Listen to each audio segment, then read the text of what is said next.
હોશિયા પ્રબોધકનું પુસ્તક અધ્યાય 1. યહૂદિયાના રાજાઓ ઉઝિયા, યોથામ, આહાઝ તથા હિજકિયા તથા ઇઝરાયેલના રાજા યુઆશના દીકરા યરોબામના શાસન દરમિયાન બેરીના દીકરા હોશિયાની પાસે યહોવાનું વચન આવ્યું તે આ છે. હોશિયાનું લગ્ન જીવન અને તેનો અર્થ. જ્યારે યહોવા પ્રથમ વખત હોશિયા મારફતે બોલ્યા ત્યારે તેમણે તેને કહ્યું, જા, ગણિકા સાથે લગ્ન કર, તેને બાળકો થશે અને તેને પોતાના કરી લે, કેમ કે મને તજીને દેશ વ્યભિચારનું મોટું પાપ કરે છે. તેથી હોશિયાએ જઈને દિબલાઈમની દીકરી ગોમેર સાથે લગ્ન કર્યા. તે ગર્ભવતી થઈ અને તેણે દીકરાને જન્મ આપ્યો.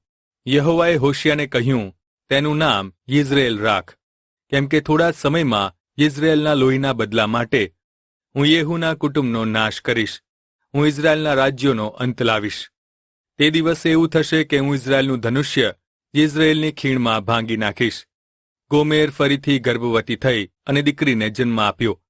યહોવાએ હોશિયાને કહ્યું, તેનું નામ લો-રૂહામા પાડ, કેમ કે હવે પછી હું કદી ઇઝરાયેલ લોકો પર દયા રાખીશ નહીં, તેઓને કદી માફ કરીશ નહીં, પરંતુ હું યહૂદિયાના લોકો પર દયા કરીશ. યહોવા તેમનો ઈશ્વર થઈને હું તેઓનો ઉદ્ધાર કરીશ. ધનુષ્ય, તલવાર, યુદ્ધ, ઘોડા કે ઘોડે સવારોથી હું તેઓનો ઉદ્ધાર નહીં કરું. લો-રૂહામાને સ્તનપાન છોડાવ્યા પછી ગોમેર ફરીથી ગર્ભવતી થઈ અને તેણે દીકરાને જન્મ આપ્યો. ત્યારે યહોવાએ કહ્યું, તેનું નામ લો-આમી પાડ, કેમ કે તમે મારા લોકો નથી, હું તમારો ઈશ્વર નથી. ઇઝરાયેલનો ઉદ્ધાર થશે. તો પણ ઇઝરાયેલ લોકોની સંખ્યા સમુદ્રની રેતી જેટલી થશે, જે ન તો માપી શકાશે કે ન ગણી શકાશે. તેઓને એવું કહેવામાં આવ્યું હતું કે તમે મારા લોકો નથી. તેને બદલે એવું કહેવામાં આવશે કે તમે જીવંત ઈશ્વરના લોકો છો. યહૂદિયાના લોકો તથા ઇઝરાયેલના લોકો એકત્ર થશે. તેઓ પોતાના માટે એક આગેવાન નિમીને દેશમાંથી ચાલી નીકળશે, કેમ કે યિઝરેલનો દિવસ મોટો થશે. હોશિયા પ્રબોધકનું પુસ્તક અધ્યાય 2. બેવફા પત્ની, બેવફા પ્રજા. મારા લોકો, તમારા ભાઈઓને આમ્મી અને તમારી બહેનોને રૂહામાં કહીને બોલાવો. તું તેના પર દયા રાખશે. તારી માતાને આજીજી કરો, તેને સમજાવો, કેમ કે તે મારી પત્ની નથી, હું તેનો પતિ નથી. તેને સમજાવો કે તે પોતાની આગળથી તેની ગણિકા વૃત્તિ અને પોતાના સ્તનોમાંથી વ્યભિચારના કાર્યો દૂર કરે. જો તેમ નહીં તો હું તેને નિર્વસ્ત્ર કરી દઈશ. તેના જન્મદિવસે તે હતી તેવી તેની નિર્વસ્ત્ર દશા હું બતાવીશ. હું તેને અરણ્ય સમાન કરીને સૂકી ભૂમિ જેવી કરી દઈશ. હું તેને પાણી વગર તરસે મારી નાખીશ. હું તેના સંતાન પર દયા રાખીશ નહીં, કેમ કે તેઓ એક ગણિકાના સંતાનો છે, કેમ કે તેમની માતા ગણિકા છે. તેમનો ગર્ભધારણ કરનારીએ શરમજનક કાર્ય કર્યું છે. તેણે કહ્યું, હું મારા પ્રીતમોની પાછળ જઈશ, કેમ કે તેઓ મને મારી રોટલી, પાણી, મારું ઊન, મારું શણ, મારું તેલ અને પીણું આપે છે. તેથી હું તેના માર્ગમાં કાંટાની વાડ બાંધીશ. હું તેની વિરુદ્ધ દિવાલ બાંધીશ, જેથી તે કોઈ માર્ગ શોધી શકે નહીં. તે પોતાના પ્રેમીઓની પાછળ જશે, પણ તે તેઓને પામી શકશે નહીં. તે તેઓને શોધશે, પણ તેઓ તેને મળશે નહીં. ત્યારે તે કહેશે કે હું મારા પતિને ઘરે પાછી જઈશ, કેમ કે હમણાંના કરતાં તે વખતે મને વધારે સારું હતું. કેમ કે તે જાણતી નહોતી કે હું તેને અનાજ, નવો દ્રાક્ષારસ અને તેલ આપનાર હતો. જે સોનું તથા ચાંદી તેઓ બાલ માટે વાપરતા હતા તે મબલક પ્રમાણમાં આપતો હતો. તેથી ફસલના સમયે હું તેનું અનાજ અને મારો નવો દ્રાક્ષારસ તેની મોસમમાં પાછા લઈ લઈશ. તેની નિર્વસ્ત્રતા ઢાંકવા મેં જે મારું ઊન તથા શણ આપ્યા હતા તે પણ હું પાછા લઈ લઈશ. પછી હું તેના પ્રેમીઓની નજર આગળ તેને ઉઘાડી કરીશ. મારા હાથમાંથી તેને કોઈ બચાવી શકશે નહીં. હું તેનો તમામ આનંદ, તેના ચંદ્ર દર્શનના દિવસો, તેના વિશ્રામવારો તથા તેના મુકર્રર પર્વો તે સર્વનો હું અંત આણીશ. હું તેની દ્રાક્ષાવાડીઓ તથા અંજીરના વૃક્ષોનો નાશ કરીશ. જેના વિશે તે એમ કહે છે કે આ તો મારા પ્રેમીઓએ મને આપેલું વેતન છે. હું તેઓને જંગલ બનાવી દઈશ, જંગલી પશુઓ તેને ખાઈ જશે. જે દિવસોમાં તે બાલની આગળ ધૂપ બાળતી હતી તે દિવસોને માટે હું તેને સજા કરીશ, કેમ કે તે બુટ્ટી તથા આભૂષણોનો શણગાર કરીને પ્રેમીઓની પાછળ ફરતી હતી અને મને ભૂલી ગઈ હતી, એવું યહોવા કહે છે. પોતાના લોકો માટે ઈશ્વરનો પ્રેમ. તેથી હું તેને ફોસલાવીને તેને અરણ્યમાં લાવીશ અને તેની સાથે નમ્રતાથી બોલીશ. તેની દ્રાક્ષવાડીઓ હું તેને પાછી આપીશ. આશાના દ્વાર તરીકે આખોરની ખીણ પણ આપીશ. જેમ તે પોતાની જુવાનીના દિવસોમાં મિસરમાંથી બહાર નીકળી આવી તે દિવસોમાં કરતી હતી તેમ તે ઉત્તર આપશે. આ યહોવાની ઘોષણા છે કે તે દિવસે એવું થશે કે તે મને મારા પતિ કહીને બોલાવશે, ફરીથી મારા બાલ એવું કહીને નહીં બોલાવશે, કેમ કે હું તેના મુખમાંથી બાલના નામો દૂર કરીશ. ક્યારેય તેના નામોનું સ્મરણ કરવામાં આવશે નહીં. તે દિવસે હું તેઓને માટે જંગલી પશુઓ સાથે, આકાશના પક્ષીઓ સાથે, જમીન પર ચાલનારા પશુઓ સાથે કરાર કરીશ કે હું દેશમાંથી ધનુષ્ય, તલવાર તથા યુદ્ધનું ખંડન કરીશ. હું તેઓને સુરક્ષિત રીતે સુવાડીશ. હું સદાકાળને માટે તારી સાથે મારી સગાઈ કરીશ. હું નેકીથી, ન્યાયપણાથી, વિશ્વાસ યોગ્યતા તથા કૃપાથી તારી સાથે મારી સગાઈ કરીશ. હું વિશ્વાસુપણાથી તારી સાથે સગાઈ કરીશ અને તું યહોવાને ઓળખશે. અને તે દિવસે હું જવાબ આપીશ. આ યહોવાની ઘોષણા છે. હું આકાશોને જવાબ આપીશ, તેઓ પૃથ્વીને જવાબ આપશે. પૃથ્વી અનાજને, દ્રાક્ષરસને તથા તેલને જવાબ આપશે. તેઓ ઇઝરાયેલને જવાબ આપશે. હું મારા માટે તેને દેશમાં રોપીશ. લોરૂહામાં જે કૃપા પામેલી ન હતી તે પર હું કૃપા કરીશ. જેઓ મારા લોકો નથી તેઓને કહીશ કે તમે મારા લોકો છો, અને તેઓ કહેશે તમે અમારા ઈશ્વર છો. હોશિયા પ્રબોધકનું પુસ્તક, અધ્યાય 3. બેવફા પત્ની સામે પતિનો પ્રેમ. યહોવાએ મને કહ્યું, ફરીથી જા. ઇઝરાયેલ લોકો બીજા દેવો તરફ વળી જાય છે અને સૂકી દ્રાક્ષોને પ્રેમ કરે છે. છતાં તેમના યહોવા તેમના પર પ્રેમ કરે છે. તેવી જ રીતે તું તેના પ્રેમીને પ્યારી તથા વ્યભિચારી સ્ત્રી પર પ્રીતિ કર. તેથી મેં તને પોતાને માટે 15 સિક્કા ચાંદી અને 7 મણ જવ આપીને વેચાતી લીધી. મેં તેને કહ્યું, ઘણા દિવસ સુધી તું મારી સાથે રહેજે. તું વ્યભિચાર કરીશ નહીં, બીજા કોઈ પુરુષની સ્ત્રી થઈશ નહીં. એ જ રીતે હું તારી સાથે છું. કેમ કે ઇઝરાયેલી લોકો ઘણા દિવસો સુધી રાજા વગર, રાજકુમારો વગર, બલિદાન વગર, ભજન સ્તંભ વગર, એફોદ વગર કે ઘરની મૂર્તિઓ વગર રહેશે. ત્યારબાદ ઇઝરાયેલી લોકો પાછા આવીને યહોવા પોતાના ઈશ્વરની અને પોતાના રાજા દાઉદની શોધ કરશે. અને પાછલા દિવસોમાં તેઓ ભય સહિત યહોવાની આગળ આવશે અને તેમની ઉદારતાનો આશ્રય લેશે. હોશિયા પ્રબોધકનું પુસ્તક, અધ્યાય 4. ઇઝરાયેલ સામે પ્રભુનું દોષારોપણ. હે ઇઝરાયેલી લોકો, યહોવાનું વચન સાંભળો. આ દેશના રહેવાસીઓ સામે યહોવા દલીલ કરવાના છે. કેમ કે દેશમાં સત્ય કે વિશ્વાસુપણું કે ઈશ્વરનું ડાપણ નથી. શાપ આપવો, જૂઠું બોલવું, ખૂન કરવું, ચોરી કરવી અને વ્યભિચાર કરવો તે સિવાય બીજું કંઈ જ ચાલતું નથી. લોકો સીમાઓ તોડે છે અને રક્તપાત પાછળ રક્તપાત છે. તેથી દેશ વિલાપ કરશે. તેમાં રહેનાર દરેક નિર્બળ થઈ જશે. જંગલી પશુઓ, આકાશમાંના બધા પક્ષીઓ, સમુદ્રમાંના માછલા સુદ્ધા મરતા જાય છે. યાજકોનો ભ્રષ્ટાચાર. પણ કોઈએ દલીલ કરવી નહીં. તેમ કોઈએ બીજા માણસ પર આરોપ કરવો નહીં. એ યાજકો, મારી દલીલ તમારી સામે છે. એ યાજક, તું દિવસે ઠોકર ખાઈને પડશે. તારી સાથે પ્રબોધકો પણ રાત્રે ઠોકર ખાઈને પડશે. હું તારી માતાનો નાશ કરીશ. મારા લોકો ડહાપણને અભાવે નાશ પામતા જાય છે. કેમ કે તમે ડહાપણનો અનાદર કર્યો છે, તેથી હું પણ તને મારા યાજક પદથી દૂર કરી દઈશ. કેમ કે તું તારા ઈશ્વરના નિયમ ભૂલી ગયો છે, એટલે હું પણ તારા વંશજોને ભૂલી જઈશ. જેમ જેમ યાજકોની સંખ્યા વધતી ગઈ, તેમ તેમ તેઓ મારી વિરુદ્ધ વધારે પાપો કરતા ગયા. હું તેઓની શોભાને શરમરૂપ કરી નાખીશ. તેઓ મારા લોકોના પાપ પર નિર્વાહ કરે છે. તેઓ દુષ્ટતા કરવામાં મન લગાડે છે. લોકો સાથે તથા યાજકો સાથે એવું જ થશે. હું તેઓને તેઓના દુષ્ટ કૃત્યો માટે સજા કરીશ. તેઓના કામનો બદલો આપીશ. તેઓ ખાશે પણ ધરાશે નહીં. તેઓ વ્યભિચાર કરશે પણ તેઓનો વિસ્તાર વધશે નહીં. કેમ કે તેઓ મારાથી એટલે યહોવાથી દૂર ગયા છે અને તેઓએ મને તજી દીધો છે. લોકોની મૂર્તિ પૂજારૂપી ભ્રષ્ટાચાર. વ્યભિચાર, દ્રાક્ષરસ તથા નવો દ્રાક્ષરસ તેમની સમજને નષ્ટ કરે છે. મારા લોકો લાકડાની મૂર્તિઓની સલાહ પૂછે છે. તેઓની લાકડીઓ તેઓને ભવિષ્યવાણીઓ કહે છે. કેમ કે અનિચ્છનીય સંગતે તેઓને અવળે માર્ગે દોર્યા છે. તેઓએ પોતાના ઈશ્વરને છોડી દીધા છે. તેઓ પર્વતોના શિખરો પર બલિદાન કરે છે. ડુંગરો પર એલોન વૃક્ષ, પીપળ વૃક્ષ તથા એલા વૃક્ષની નીચે ધૂપ બાળે છે. તેથી તમારી દીકરીઓ વ્યભિચાર કરે છે. તમારી પુત્રવધુઓ અનૈતિક કર્મ કરે છે.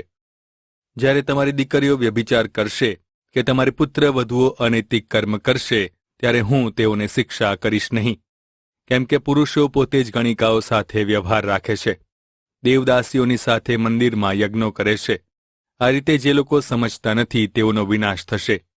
હે ઇઝરાયલ, જો કે તું વ્યભિચાર કરે પણ યહૂદિયાને દોષિત થવા દઈશ નહીં.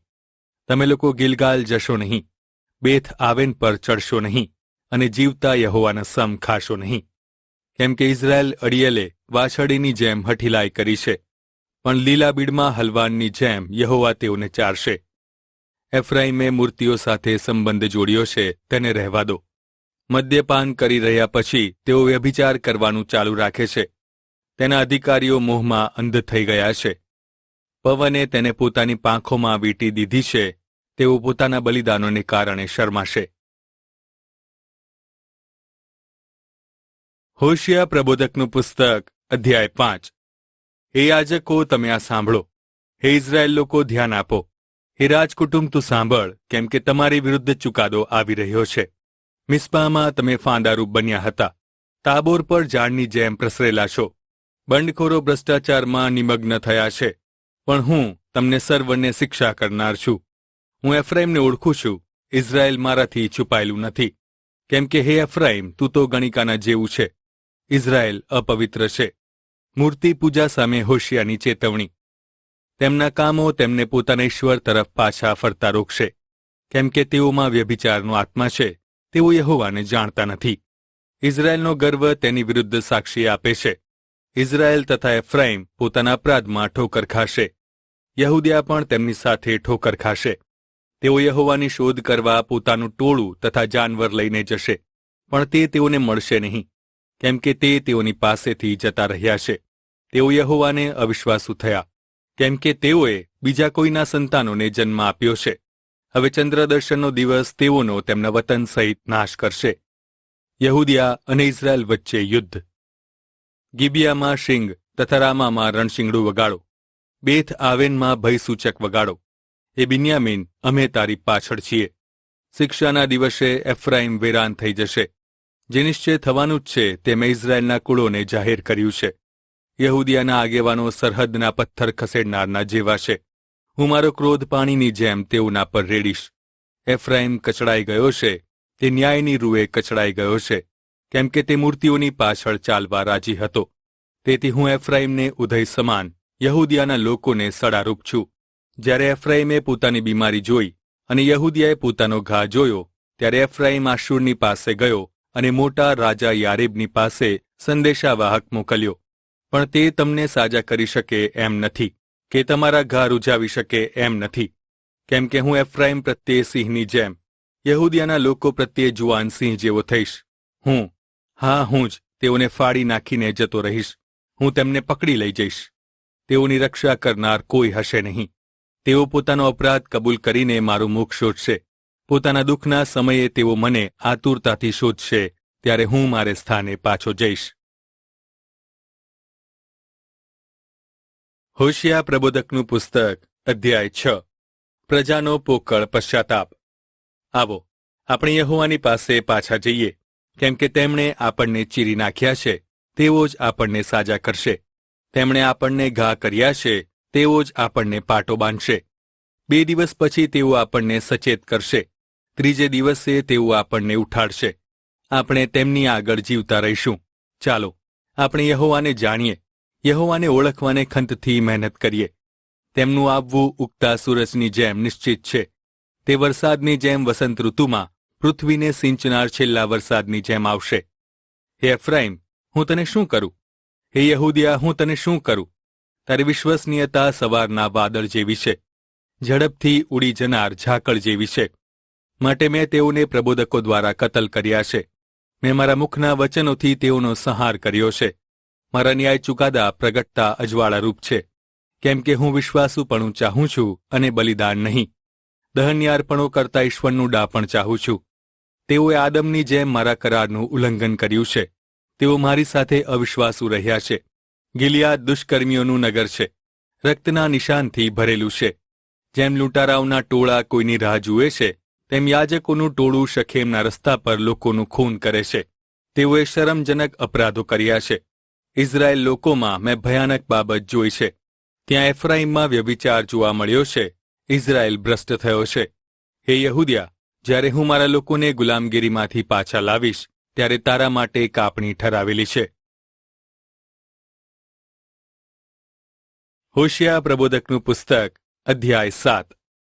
જ્યારે હું ઇઝરાયેલને સાજો કરવા ઈચ્છતો હતો ત્યારે એફ્રાઈમના પાપ, સમરૂનના દુષ્ટ કૃત્યો પ્રગટ થયા. કેમ કે તેઓ દગો કરે છે. ચોર અંદર ઘૂસીને શેરીઓમાં લૂંટફાટ ચલાવે છે.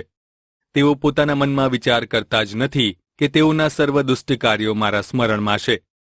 તેઓના પોતાના કાર્યોએ તેઓને ચારે તરફથી ઘેરી લીધા છે. તેઓ મારી નજર આગળ જ છે. રાજમહેલમાં તરકટ. તેઓ પોતાની દુષ્ટતાથી રાજાને, પોતાના જુઠ્ઠાણાથી સરદારોને રાજી કરે છે. તેઓ બધા જ વ્યભિચારીઓ છે. તેઓ ભઠિયારાએ સળગાવેલી ભઠ્ઠી જેવા છે. લોટને મસળે ત્યારથી તેને ખમીર ચડે ત્યાં સુધી આગને બંધ કરે છે. અમારા રાજાના જન્મદિવસે સરદારો મદ્યપાનની ગરમીથી માંદા પડ્યા છે. એણે હાંસી ઉડાવનારાઓ સાથે સહવાસ રાખ્યો છે. કેમ કે પોતાનું હૃદય ભઠ્ઠીની જેમ તૈયાર કરીને તેઓ કપટભરી યોજનાઓ ઘડે છે. તેઓનો ક્રોધ આખી રાત બળતો રહે છે. સવારમાં તે અગ્નિના ભડકાની પેઠે બળે છે. તેઓ બધા ભઠ્ઠીની જેમ ગરમ છે. તેઓ પોતાના ન્યાયાધીશોને ભસ્મ કરી જાય છે. તેઓના બધા રાજાઓ માર્યા ગયા છે. તેઓમાંનો કોઈ મને વિનંતી કરતો નથી. ઇઝરાયેલ અને પ્રજાઓ. એફ્રાઈમ વિવિધ લોકો સાથે ભળી જાય છે. તે તો ફેરવ્યા વગરની પૂરી જેવો છે. પરદેશીઓએ તેનું બળ નષ્ટ કર્યું છે, પણ તે જાણતો નથી. તેના માથાના વાળ સફેદ થયા છે, પણ તે જાણતો નથી. ઇઝરાયેલનું ગર્વ તેની વિરુદ્ધ સાક્ષી આપે છે. તેમ છતાં તેઓ યહોવા પોતાના ઈશ્વરની પાસે પાછા આવ્યા નથી. આ બધું છતાં તેઓએ તેમને શોધ્યા પણ નથી. એફ્રાઈમ મૂર્ખ કબૂતરના જેવો ભોળો છે. મિસરને બોલાવે છે, તેઓ આશુરની તરફ જાય છે. જ્યારે તેઓ જશે ત્યારે હું તેઓના પર મારી જાળ પાથરીશ. હું તેઓને આકાશના પક્ષીઓની જેમ નીચે લાવીશ.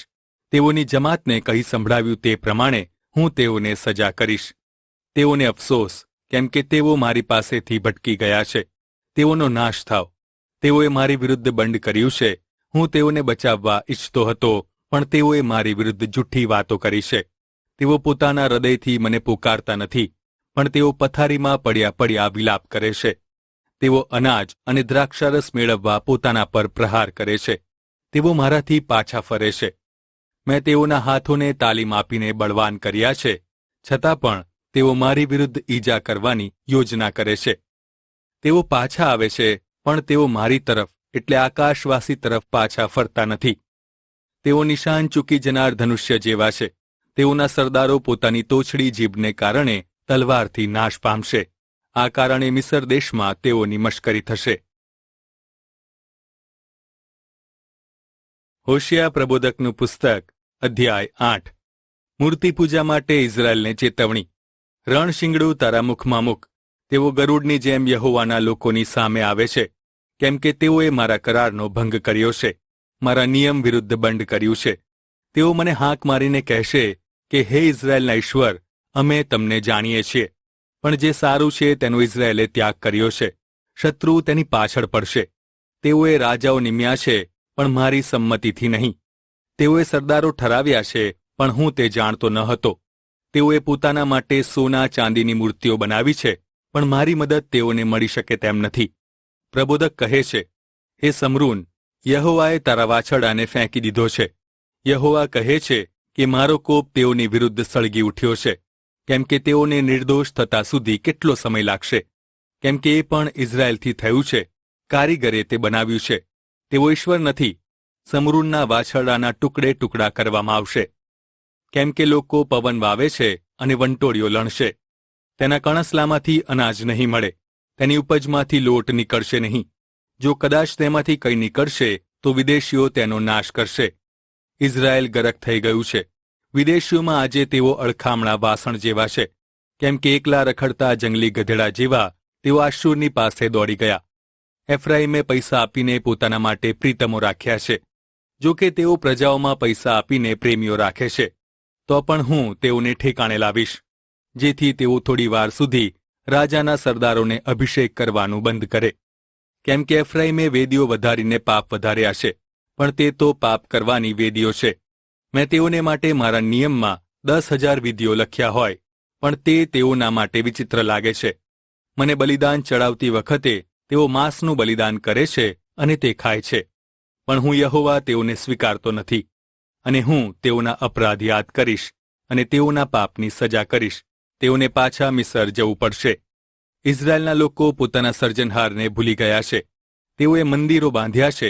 યહૂદિયા પાસે કોટબંધ નગરો ઘણા છે, પણ હું તેઓના નગરો ઉપર અગ્નિ મોકલીશ.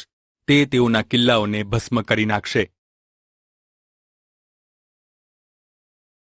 હોશિયા પ્રબોધકનું પુસ્તક, અધ્યાય 9. મૂર્તિ પૂજા માટે ઇઝરાયેલને શિક્ષા.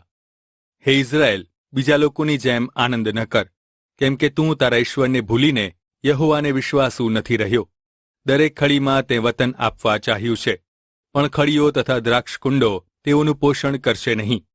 તેને નવા દ્રાક્ષરસની ખોટ પડશે નહીં. તેઓ યહોવાના દેશમાં રહી શકશે નહીં, પણ એફ્રાઈમ ફરીથી મિસર જશે. આશુરમાં તેઓ અપવિત્ર અન્ન ખાશે. તેઓ યહોવાને દ્રાક્ષરસના અર્પણો ચડાવશે નહીં, કે તેઓના અર્પણો તેઓને ખુશ કરશે નહીં. તેઓના બલિદાનો શોક કરનારાઓના ખોરાક જેવા થઈ પડશે. જેઓ તે ખાશે તેઓ અપવિત્ર થશે, કેમ કે તેઓનું અન્ન ફક્ત તેઓના પૂરતું છે. તે યહોવાના ઘરમાં દાખલ થશે નહીં. તમે ઠરાવેલા પર્વના દિવસોમાં, એટલે યહોવાના ઉત્સવના દિવસોમાં શું કરશો? કેમ કે જો તેઓ વિનાશમાં જતા રહ્યા છે, તો પણ મિસર તેઓને એકત્ર કરશે. મેમિપ્સ તેમને દફનાવશે. તેઓના સુંદર ચાંદીના દાગીના કાંટાળા છોડને હવાલે થશે. તેઓના તંબુઓમાં કાંટા ઉગી નીકળશે. શિક્ષાના દિવસો આવ્યા છે, બદલો લેવાના દિવસો આવ્યા છે. ઇઝરાયેલ તે જાણશે. તારા પુષ્કળ અન્યાયને કારણે, તારા મોટા વેરને કારણે પ્રબોધક મૂર્ખ ગણાય છે, અને જે માણસમાં ઈશ્વરનો આત્મા છે તે ઘેલો છે. પ્રબોધક જે મારા ઈશ્વરની સાથે છે તે એફ્રાઈમનો ચોકીદાર છે, પણ તેના બધા માર્ગોમાં પક્ષીઓની જાળ છે. તેના ઈશ્વરના ઘરમાં વેર છે. ગિબિયાના દિવસોમાં થયા હતા તેમ તેઓ અતિ ભ્રષ્ટ થયા છે. ઈશ્વર તેઓના અપરાધોને યાદ કરીને તેઓના પાપોની સજા કરશે. ઇઝરાયેલનું પાપ અને પરિણામ. યહોવા કહે છે કે જેમ અરણ્યમાં દ્રાક્ષા મળે તે જ રીતે મને ઇઝરાયેલ મળ્યું. અંજીરીની મોસમમાં જેમ પ્રથમ અંજીર મળે તેમ મેં તમારા પૂર્વજોને જોયા. પણ તેઓ બાલ પેઓર પાસે ગયા. તેઓ શરમજનક વસ્તુઓને સમર્પિત થયા. તેઓ પોતાની પ્રિય મૂર્તિઓના જેવા ધિક્કારપાત્ર થયા. એફ્રાઈમનું ગૌરવ પક્ષીની જેમ ઉડી જશે. ત્યાં કોઈ જન્મ, કોઈ ગર્ભવતી અને કોઈ ગર્ભધાન થશે નહીં. જો કે તેઓ બાળકો ઉછેરે તો પણ એક પણ માણસ ન રહે ત્યાં સુધી હું તેઓને દૂર લઈ જઈશ. જ્યારે હું તેઓનાથી દૂર જઈશ ત્યારે તેઓને અફસોસ. મેં તૂરને જોયું છે, તેવી રીતે એફ્રાઈમ ફળદ્રુપ જમીનમાં રોપાયેલો છે, પણ એફ્રાઈમ પોતાના સંતાનને સંહારકની પાસે બહાર લાવશે. હે યહોવા, તેઓને આપો. તમે તેઓને શું આપશો? ગર્ભપાત કરનાર ગર્ભસ્થાન તથા દૂધ વગરના સ્તન તેઓને આપો. ઈશ્વરને હાથે ઇઝરાયેલનો ન્યાય. ગિલગાલમાં તેઓના બધા દુષ્ટ કાર્યોને કારણે ત્યાં હું તેઓને ધિક્કારવા લાગ્યો.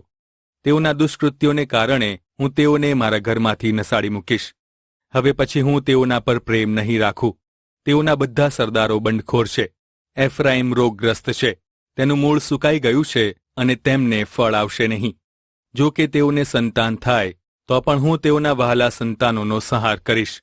પ્રબોધક ઇઝરાયેલ અંગે કહે છે, મારા ઈશ્વર તેઓને તરછોડી નાખશે, કેમ કે તેઓએ તેમનું સાંભળ્યું નથી. તેઓ પરદેશીઓ મધ્યે ભટકનારા થશે. હોશિયા પ્રબોધકનું પુસ્તક, અધ્યાય 10. ઇઝરાયેલ ફાલેલો તથા ફળતો દ્રાક્ષાવેલો છે. તેણે ફળની અધિકતા પ્રમાણે વધારે અને વધારે વેદીઓ બાંધી છે. તેની જમીનની ફળદ્રુપતાના પ્રમાણમાં તેણે સુશોભિત પવિત્ર સ્તંભો બનાવ્યા છે. તેઓનું હૃદય કપટી છે. હવે તેઓ પોતાના અપરાધની સજા ભોગવશે. યહોવા તેઓની વેદીઓ તોડી નાખશે. તે તેઓના ભજન સ્તંભોનો નાશ કરશે. કેમ કે હવે તેઓ કહેશે, અમારે કોઈ રાજા નથી, કેમ કે અમે યહોવાનો ભય રાખતા નથી, અને રાજા પણ અમારે માટે શું કરી શકે છે? તેઓ મિથ્યા વચનો બોલે છે. કરાર કરતી વખતે જૂઠા સમ ખાય છે. તેઓના ચુકાદાઓ ખેતરના ચાસમાં ઉગી નીકળતા ઝેરી છોડ જેવા હોય છે. બે થાવેનની વાછડીઓને કારણે સમરૂનના લોકો ભયભીત થશે, કેમ કે તેના માટે શોક કરે છે. તેઓના દબદબાને લીધે વ્યભિચારી યાજકો આનંદ કરતા હતા, પણ તેઓ ત્યાં રહ્યા નથી. કેમ કે મહાન રાજાને માટે બક્ષિસ તરીકે તેને આશૂર લઈ જવામાં આવશે. એફ્રાઈમ બદનામ થશે. ઇઝરાયલ પોતાની જ સલાહને લીધે લજ્જિત થશે. પાણીની સપાટી પરના લાકડાના પાટિયાની જેમ સમરૂનનો રાજા નાશ પામ્યો છે. ઇઝરાયલના પાપના કારણે ભક્તિ સ્થાનો નાશ પામશે. તેમની વેદીઓ પર કાંટા અને ઝાંખરા ઉકી નીકળશે. લોકો પર્વતોને કહેશે, અમને ઢાંકી દો, અને ડુંગરોને કહેશે કે અમારા પર પડો. ઈશ્વર ઇઝરાયલ સામે ચુકાદો જાહેર કરે છે. ઇઝરાયલ, ગિબિયાના દિવસોથી તું પાપ કરતો આવ્યો છે. શું ગિબિયામાં દુષ્ટકૃત્યો કરનારાઓ સામે યુદ્ધ કરવું ન પડે એ મતલબથી ત્યાં પડી રહ્યા છો? મારી મરજીમાં આવશે ત્યારે હું તેઓને શિક્ષા કરીશ. જ્યારે તેઓ પોતાના બે અન્યાયને કારણે બંધનમાં હશે ત્યારે પ્રજાઓ તેઓની વિરુદ્ધ એકત્ર થશે. એફ્રાઈમ એક તાલીમ પામેલી વાછરડી કે જેને અનાજ મસળવાના ખળામાં ફરવાનું ગમે છે તેના જેવો છે. મેં તેની સુંદર ગરદન પર ઝૂંસરી મૂકી છે. હું એફ્રાઈમ પર ઝૂંસરી મૂકીશ. યહૂદા ખેડશે, યાકૂબ કઠણ જમીન તોડશે. પોતાને સારું નેકી વાવો, વિશ્વસનીયતાના ફળ લણો.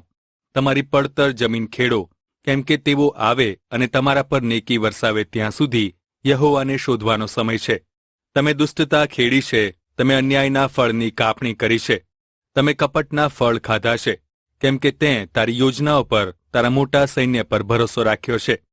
તારા લોકો મધ્યે કોલાહલ થશે. જેમ યુદ્ધના દિવસે શાલ્માને બેથ આર્બેલનો નાશ કર્યો, તેમ તારા કિલ્લેબંધ નગરોનો નાશ થશે. માતાઓ તેઓના બાળકોને પછાડીને તેઓના ચૂરેચૂરા કરશે, કેમ કે તારી અતિશય દુષ્ટતાને કારણે હે બેથેલ તારી સાથે પણ એવું જ કરશે. જ્યારે તે દિવસ આવશે ત્યારે ઇઝરાયલના રાજાનો સંપૂર્ણ નાશ થઈ જશે.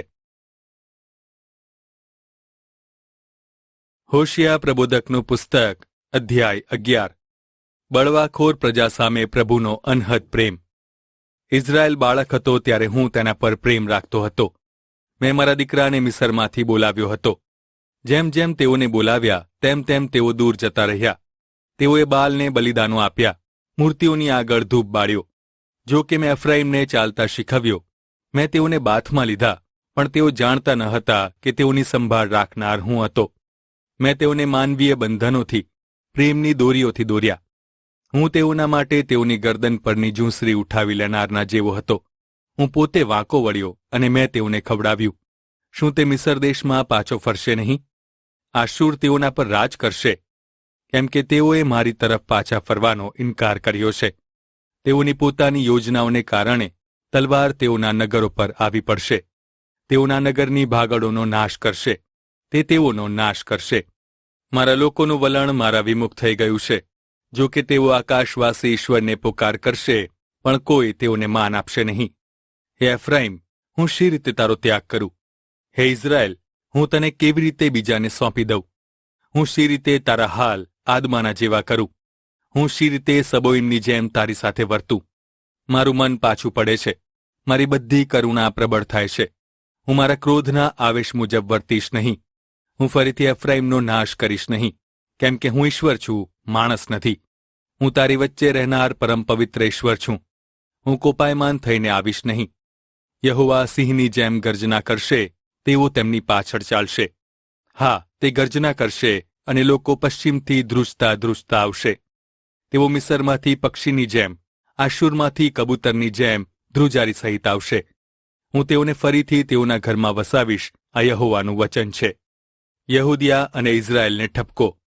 એફ્રાઈમે મને જૂઠથી અને ઇઝરાયેલી લોકોએ છેતરપિંડી કરીને મને ઘેરી લીધો, પણ યહૂદા હજી પણ ઈશ્વર પ્રત્યે, પવિત્ર ઈશ્વર પ્રત્યે સ્થિર છે. હોશિયા પ્રબોધકનું પુસ્તક, અધ્યાય 12.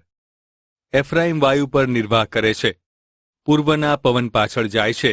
તે જૂઠ તથા હિંસાની વૃદ્ધિ કરે છે. તેઓ આશુરની સાથે કરાર કરે છે અને મિસરમાં જૈતુનનું તેલ લઈ જવામાં આવે છે. યહૂદિયા વિરુદ્ધ યહોવાને દલીલ છે. તેઓ યાકૂબને તેના કૃત્યોની સજા આપશે. તેના કૃત્યો પ્રમાણે તે તેને સજા આપશે. ગર્ભસ્થાનમાં તેણે પોતાના ભાઈની એડી પકડી અને પુખ્ત ઉંમરે તેણે ઈશ્વર સાથે બાથ ભીડી. તેણે દેવદૂત સાથે બાથ ભીડી અને જીત્યો. તે રડ્યો અને કૃપા માટે યાચના કરી. તે બેથેલમાં ઈશ્વરને મળ્યો. ત્યાં ઈશ્વરે તેની સાથે વાત કરી. હા, યહોવા સૈન્યોના ઈશ્વર છે. યહોવા તે તેમનું સ્મારક નામ છે. જેના ઉચ્ચારથી તેમને બોલાવવામાં આવે છે. માટે તમારા ઈશ્વરની તરફ પાછા ફરો, ન્યાય અને વિશ્વાસુપણાને વળગી રહો. તમારા ઈશ્વરની રાહ જોતા રહો. યહૂદિયા અને ઇઝરાયલને ઠપકો. વેપારીઓના હાથમાં તો ખોટા ત્રાજવા છે, તેઓને છેતરપિંડી ગમે છે. એફ્રાઈમ કહે છે, ખરેખર હું તો ધનવાન થયો છું, મને સંપત્તિ મળી છે. મારા સર્વ કાર્યમાં તેઓને કોઈ પણ અન્યાય જડશે નહીં કે જેનાથી પાપ થાય. મિસર દેશથી હું યહોવા તમારો ઈશ્વર છું. જેમ મુકરર પર્વના દિવસોમાં તું વસતો હતો, તેમ હું તને ફરીથી મંડપોમાં વસાવીશ. મેં પ્રબોધકો સાથે વાત કરી છે, મેં તેઓને ઘણા સંદર્શનો આપ્યા છે, મેં તેઓને પ્રબોધકો મારફતે દ્રષ્ટાંતો આપ્યા છે. જો ગિલિયાદમાં દુષ્ટતા છે, લોકો તદ્દન વ્યર્થતારૂપ છે. તેઓ ગિલગાલમાં બળદોનું બલિદાન કરે છે. તેઓની વેદીઓ ખેતરના ચાસમાના પથ્થરના ઢગલા જેવી છે. યાકૂબ અરામ દેશમાં નાસી ગયો છે. ઇઝરાયેલે પત્ની મેળવવા માટે સેવા કરી. તેણે પત્ની મેળવવા માટે ઘેટાને ચરાવ્યા. પ્રબોધક મારફતે યહોવા ઇઝરાયેલી લોકોને મિસરમાંથી બહાર લાવ્યા. પ્રબોધક દ્વારા તેઓનું રક્ષણ થયું. એફ્રાઈમે યહોવાને ઘણા ગુસ્સે કર્યા છે. તેના રક્તપાત માટે પ્રભુ તેને જ જવાબદાર ઠેરવશે, અને તેઓએ જે અપરાધ કર્યા છે તેનો દોષ તેઓના માથે નાખશે. હોશિયા પ્રબોધકનું પુસ્તક, અધ્યાય 13. ઇઝરાયેલ સામેનો આખરી ચુકાદો. એફ્રાઈમ બોલતો ત્યારે ધ્રુજારી છૂટતી, ઇઝરાયેલમાં તે સન્માન પામતો. પણ બાલની પૂજા કરવાને કારણે તે અપરાધી ઠર્યો અને માર્યો ગયો. હવે તેઓ અધિકાધિક પાપ કરતા જાય છે. તેઓ પોતાની ચાંદીની ઢાળેલી મૂર્તિઓ બનાવે છે. પોતાને માટે પોતાની કુશળતા પ્રમાણેની મૂર્તિઓ બનાવે છે. એ બધી તો કારીગરે બનાવેલી છે. લોકો તેઓના વિશે કહે છે કે આ બલિદાન ચઢાવનાર માણસો વાછરડાઓને ચુંબન કરે છે. તેઓ સવારના વાદળાના જેવા, જલ્દી ઉડી જતા ઝાકળના જેવા, પવનથી ખળીમાંથી તણાઈ જતા ભૂસા જેવા, ધુમાડિયામાંથી નીકળતા ધુમાડા જેવા થશે. પણ તમને મિસરમાંથી બહાર લાવનાર હું યહોવા તમારો ઈશ્વર છું. મારા સિવાય તમે કોઈ બીજા ઈશ્વરને જાણતા નથી. મારા સિવાય તમારા બીજા કોઈ તારણહાર નથી. મેં તમને અરણ્યમાં, મહાન સુકવણાના દેશમાં ઓળખ્યો. જ્યારે તેઓને ઘાસચારો મળ્યો ત્યારે તેઓ ધરાયા. જ્યારે તેઓ તૃપ્ત થયા ત્યારે તેઓનું હૃદય ગર્વિષ્ઠ થયું. તે કારણથી તેઓ મને ભૂલી ગયા. એટલે હું તમારા માટે સિંહ જેવો થઈશ. દીપડાની જેમ હું રસ્તાની બાજુએ રાહ જોઈને બેસી રહીશ. જેના બચ્ચા છીનવી લેવાયા હોય તેવી રીછણની જેમ હું તેઓના પર હુમલો કરીશ. હું તેઓની છાતી ચીરી નાખીશ. ત્યાં સિંહની જેમ હું તેઓનો ભક્ષ કરીશ. જંગલી પશુઓ તેઓને ફાડી નાખશે. હે ઇઝરાયલ, તારો વિનાશ આવી રહ્યો છે, કેમ કે તું તથા તારા મદદગારો મારી વિરુદ્ધ થયા છો. તારા બધા નગરોમાં તારું બચાવ કરનાર તારો રાજા ક્યાં છે? મને રાજા તથા સરદારો આપો. જેના વિશે તે મને કહ્યું હતું તે તારા અધિકારીઓ ક્યાં છે? મેં મારા ગુસ્સામાં તમને રાજા આપ્યો હતો, પછી ક્રોધમાં મેં તેને લઈ લીધો. એફ્રાઈમના અન્યાયનો સંગ્રહ કરવામાં આવ્યો છે, તેનું પાપ ભંડારમાં ભરી રાખ્યું છે. તેના પર પ્રસૂતાનું દુઃખ આવશે, પણ તે મૂર્ખ દીકરો છે. કેમ કે જન્મ થવાના સમયે તે અટકવું ન જોઈએ એવો સમય આવ્યો છે. શું હું મૂલ્ય ચૂકવીને તેઓને શેઓલમાંથી છોડાવી લઈશ? હું તેઓને મૃત્યુમાંથી છોડાવીશ. હે મૃત્યુ, તારી પીડા ક્યાં છે? હે શેઓલ, તારો વિનાશ ક્યાં છે? પશ્ચાતાપ મારી આંખોથી છુપાઈ જશે. જો કે એફ્રાઈમ તેના સર્વ ભાઈઓમાં ફળદ્રુપ હશે, તો પણ પૂર્વનો પવન આવશે, એટલે યહોવાનો પવન અરણ્યમાંથી આવશે. એફ્રાઈમના ઝરા સુકાઈ જશે, તેના કૂવામાં પાણી રહેશે નહીં. તેના શત્રુઓ ભંડારની દરેક કિંમતી વસ્તુઓ લૂંટશે. સમરૂને ઈશ્વરની વિરુદ્ધ બંડ કર્યું છે, માટે તેણે પોતાના અપરાધનું ફળ ભોગવવું પડશે. તેઓ તલવારથી માર્યા જશે. તેઓના બાળકોને પછાડીને ટુકડે ટુકડા કરવામાં આવશે. તેઓની ગર્ભવતી સ્ત્રીઓના પેટ ચીરી નાખવામાં આવશે. હોશિયા પ્રબોધકનું પુસ્તક, અધ્યાય 14. લોકોને હોશિયાની વિનંતી. હે ઇઝરાયલ, યહોવા તારા ઈશ્વરની પાસે પાછો આવ, કેમ કે તારા અન્યાયને લીધે તું પડી ગયો. તારી સાથે પસ્તાવાના શબ્દો લઈને યહોવાની પાસે પાછો આવ. તેમને કહો, અમારા પાપો દૂર કરો, કૃપાથી અમારો સ્વીકાર કરો, જેથી અમે તમને સ્તુતિના અર્પણ ચઢાવીએ. આશુર અમને બચાવી શકશે નહીં. અમે યુદ્ધ માટે ઘોડાઓ પર સવારી કરીશું નહીં. હવે પછી કદી અમે હાથે ઘડેલી મૂર્તિઓને કહીશું નહીં કે તમે અમારા દેવો છો. કેમ કે અનાથો પર તમારી રહેમ નજર છે. પ્રભુએ આપેલું નવજીવન વરદાન. તેઓના પાછા ફરવાથી હું તેઓને સજા કરીશ નહીં. હું ઉદારપણાથી તેઓના પર પ્રેમ કરીશ, કેમ કે મારો ક્રોધ તેઓના પરથી પાછો ફર્યો છે. હું ઇઝરાયેલને માટે ઝાકળ જેવો થઈશ. તે કમળની જેમ ખીલશે. લબાનોનના વૃક્ષની જેમ તેના મૂળ ઊંડા નાખશે. તેની ડાળીઓ ફેલાઈ જશે. તેનો વૈભવ સુંદર જૈતુન વૃક્ષના જેવો હશે, અને તેની સુવાસ લબાનોનના જેવી હશે. તેની છાયામાં રહેનારા લોકો પાછા ફરશે. તેઓ અનાજના છોડની જેમ ફળવાન થશે. દ્રાક્ષાવેલાની જેમ ખીલશે. તેની સુગંધ લબાનોનના દ્રાક્ષારસ જેવી થશે. એફ્રાઈમ કહેશે, મારે મૂર્તિઓ સાથે શો લાગભાગ. હું તેની સંભાળ રાખીશ, એવું મેં તેને જવાબ આપ્યો. હું દેવદારના લીલા વૃક્ષ જેવો છું. મારી પાસે જ તને ફળ મળે છે. ઉપસંહાર.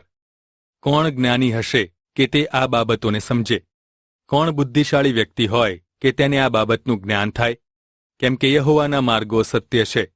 ન્યાયી માણસ તેના ઉપર ચાલશે, પણ બંડખોરો તેમાં ઠોકર ખાશે.